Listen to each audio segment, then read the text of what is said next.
Who do you have riding for you? Who do we have riding for us this weekend is Jamie Lanza and Ryan Sandoval. We had Corey Graffunder, but last week he broke his wrist, broke his navicular, so we got two riders racing this weekend.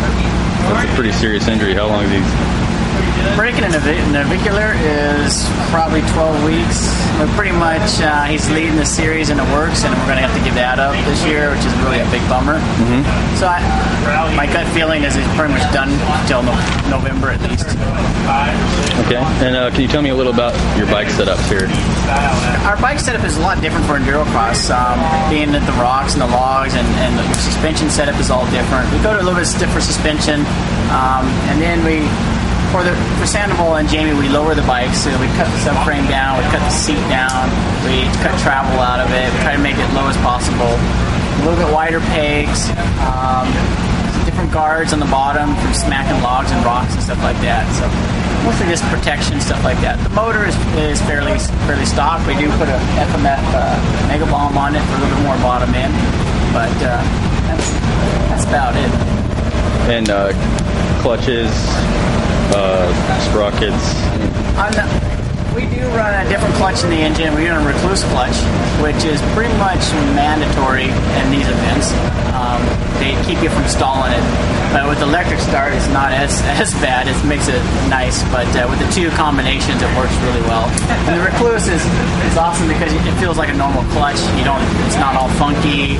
It's a really good product. And which version is that?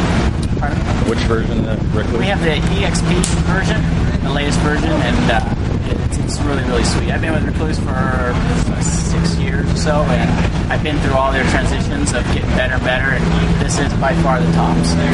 And what can you tell me about your wheels there, your rims? The rims, for the whole color combo was something we kind of want to get some attention and draw people to our bikes. And the white rims, I got the idea when I was watching Tour de France, Team Garmin with their white rims, and you know what, that might look pretty cool on these Huskies since we have a lot of white. So we did them up, and they came out really sweet. Good. So how do you feel you guys will do? I think right now my guys are a little nervous, but once they start sweating and make a few mistakes, I think they're going to be doing really good. They're hard chargers, and they're definitely talented, and we'll see. Anything can happen in this event, so it's hard to predict. But I know they're going to be consistent. So. Right. So what do you think the sport of endurocross has to gain by joining the X Games here?